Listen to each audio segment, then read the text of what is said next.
Mais cedo eu falei sobre uma situação que aconteceu na Crimeia hoje, sobre sabotagens contra a usina nuclear de Zaporizhzhia. Eu estou falando faz uns 4 ou 5 dias que a situação na Ucrânia é muito perigosa e as pessoas estão, de alguma forma, negligenciando. Agora vem essa notícia da invasão da Turquia na Síria e o pessoal vai desviar o foco, aí vai desviar a atenção, mais uma vez, da questão da Ucrânia. Mas a questão da Ucrânia é muito grave, gente. A questão da Ucrânia é muito grave, cada vez mais grave, cada vez mais sem perspectiva de resolução de curto e médio prazo e cada vez mais ameaçadora, porque, reitero, os russos fazem avanços territoriais ainda que lentos e as apostas dos ucranianos e dos países que os apoiam é de cada vez apertar mais sob o ponto de vista das operações psicológicas e das operações impactantes, espetaculares contra posições russas. Essas coisas que estão acontecendo na Crimeia são perigosíssimas. São perigosíssimas. Aí todo mundo diz, mas o Putin já tinha avisado, mexeu com a Crimeia, nós vamos para dentro aí dos centros de tomada de decisão. As coisas não acontecem assim de uma hora para outra, pessoal. Não acontece de uma hora para outra, não.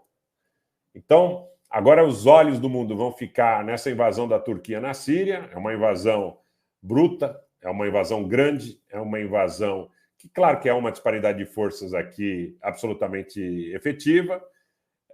Agora, nós precisamos continuar olhando para a Europa, onde o Paulo Couto, boa noite, nos reporta que o preço da luz vai aumentar 80% em Luxemburgo. E no último ano, na Itália, a conta de luz aumentou quase 500%. A Ana Rita nos disse outro dia na Áustria que o preço será majorado em 92% em setembro. E eu já disse para vocês que a minha tese é o seguinte, imagens tem, Guilherme, no canal do Telegram. Boa tua pergunta. Todo mundo para o Telegram, vocês não vão pagar nada, não se preocupem, não tem custo, não tem nada, tá? Não precisa de nenhum tipo de contrapartida, não sei a inscrição de vocês, tá? Eu só peço que aqueles que usem o chat, que está aberto, o façam da maneira mais urbana e comedida possível, tá? Antônio Lopes, os aliados do PKK são de ocasião, são quando... Eles existem quando existe uma necessidade de criar algum constrangimento para os governos regionais ali, no caso no governo, mais basicamente do governo da Turquia, mas são de ocasião. Os turcos não têm amigo, os curdos não têm amigos. Os curdos não têm amigos. Essa é a grande realidade. Essa é a grande realidade. Não tem amigos. Agora, todo mundo vai ficar de olho nessas imagens, né? Vocês vão ficar de olho nessas imagens, eu acho que é natural que assim seja. Um abraço para o Bernardo Brito, lembrando dos 16 mortos da vítima do shopping Surmalu, na capital da Armênia, em Yerevan, que aconteceu no domingo, lamentável, não? Uma grande explosão, ainda não estão claras as causas. Mas eu quero, claro, vocês vão lá para o Telegram, vão ver as imagens e tal, mas eu quero que vocês fiquem de olho na Ucrânia, viu, gente? É feio o negócio da invasão turca na Síria. A Turquia começou, aparentemente, uma invasão de grandes proporções. Deve ter muitas baixas. Naturalmente, os curdos estão relativamente bem armados. Agora, eu quero dizer para vocês o seguinte, que vocês fiquem muito de olho na questão da Ucrânia. O Zelensky falou agora há pouco com subtítulos em inglês na televisão ucraniana, né?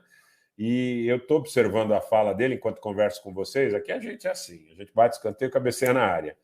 E ele está falando sobre as explosões na Crimeia, está dizendo para que as pessoas tenham cuidado, sugerindo, pelo que eu vi até aqui da fala, que possa ter ocorrido participação ucraniana nas explosões. E é claro que houve.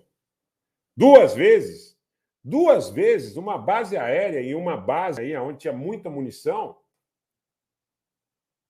essa situação não vai acabar bem. Né? Bernardo Brito, os rios na Europa estão secando, a água está cara lá, mas não tem energia, e a energia que chega cara. As empresas vão todas embora da Europa. Esse processo é um processo de empobrecimento gigantesco do continente europeu. Esse é um processo... A guerra é na Ucrânia, contra a Rússia, contra a China, mas, na realidade, a maior vítima é a Alemanha. Estão privando a Alemanha do seu setor de tecnologia, do seu setor industrial, das suas riquezas no setor da indústria química. Tá? Tata, se você me pergunta sobre as ações na Crimeia, sim, eu não tenho dúvida que são ações que são de sabotagem que contam com a cooperação dos países que sustentam o esforço de guerra do Zelensky. Isso aí não tem a menor dúvida. Isso aí é como 2 e 2 são 4, gente. Como dois... Se tem perigo da Ucrânia ir para o espaço, mas não tenha dúvida. Mas não tenha dúvida. Essa colocação aqui da Betinha Giacomini, mas não tenha dúvida. É gravíssima a questão do cenário ucraniano hoje. Um abraço, Cirção. Tá? Vocês viram que hoje, vocês falaram aí na prisão do Zelensky, vocês viram que hoje o Navalny apareceu aí, a fala do Navalny apareceu? Navalny falando que o Putin deve ser contido, que os russos realmente deveriam ser proibidos, aqueles ligados ao Putin, de entrar na Europa. Alguns países bálticos têm falado sobre isso, mas o primeiro-ministro alemão já falou que não aceita, e enquanto acontece isso, a União Europeia vai começando a esfacelar. Porque a Hungria, gente, está recebendo mais gás do que recebia antes do início do conflito. Mais gás do que recebia antes do início do conflito. Então, eu queria pedir, o Fernando está falando 146 mil rumo aos 150. Gente, vamos fazer a inscrição.